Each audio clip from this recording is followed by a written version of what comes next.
here we are again, back with another monthly highlights episode, segment, whatever you want to call it. This time we are highlighting the releases that came out in March. While yes, there's definitely a couple of albums I wanted to get to at this point, I haven't gotten around to everything I wanted to hear from March, but even still, there's a lot of great releases to be highlighting, so we're not short of albums for this month. Quite a few underrated, undiscovered albums too that just hopefully get a bit of a second wind on this channel, because I have mentioned them already in reviews, their own separate reviews, but then again, if I mention them in this video too, you might get some new recommendations as well. So let's not waste more time, let's get straight into it with a few albums that I want to mention that I think are great, but they actually technically were February releases, so I'll speed through these ones. To start with, Gonna Get My Redemption 2, because I pronounced this man's name wrong in the review. It is in fact Thousand Ban Forney, which I kept saying Thuxon and Thauxon and all that kind of stuff, but of course it's Thousand Bands. So it's like Thousand Bands Forney, yeah.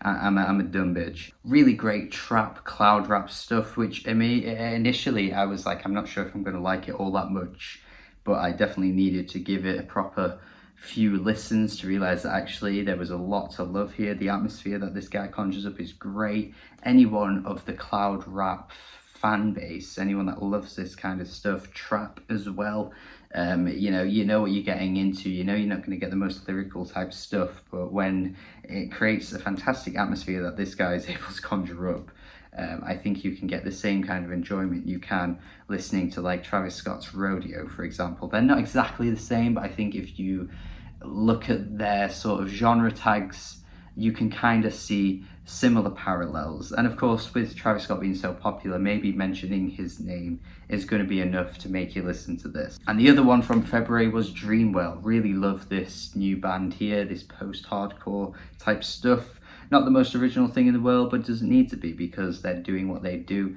really well. The quality of the music is great. The lyrics are pretty on point for the most part and stuff like that. There's a lot to like here. If you're a fan of this kind of stuff, think of bands like Touche Amore, La Dispute. I think you would probably like what Dreamwell are doing here as well. So great ones that I discovered in February that I didn't get around to until March, but still worth recommending because they are really good. But for the March releases, firstly I want to mention Arm & Hammer with Haram, which is a huge glow up for me because I think their last album Shrines didn't quite do it, wasn't really big on it.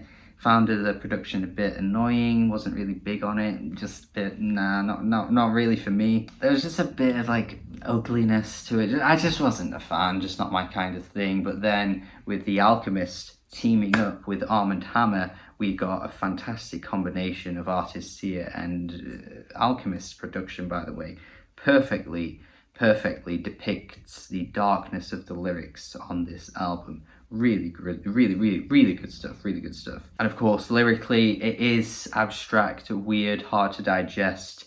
I argue that you could probably simplify some of the topics that Billy and Elucid go into, because I think there is a conversation to be had about overcomplicating things. I mean, you could say, Ryan, you don't get it, and look, you can tell me that if you want to.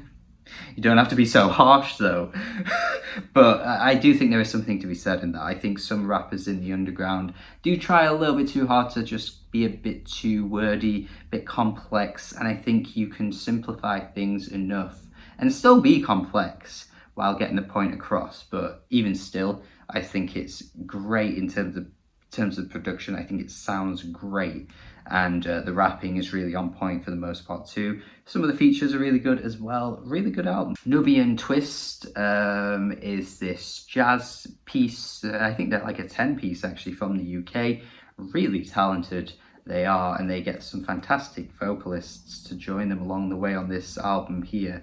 I think it just has such a sweet appeal, like it just hits a sweet spot that I really like, and I think these tracks are catchy. I think the performances are really on point too.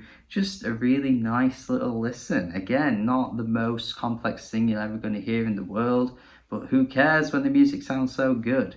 Think of other breakout acts in the jazz scene from the UK, particularly London in the UK as well at the moment. Think of what Shabaka Hutchings is doing with bands like The Comet Is Coming. I think if you're a fan of that, you'd be a fan of this. So yeah, really enjoy this. Really nice soul twist to these tracks too, with the vocal features. Yeah, really enjoy it. Then we've got Matt Carmichael, one of the unsung heroes of 2021. I'm calling it now. I think this album's going to go truly underrated by the end of the year, and I don't think it deserves it, but it really should be at the top of people's lists to listen to, because I think this is a really, really, really good release. I like how there's a modern classical twist to the album too, and of course the jazz elements are great.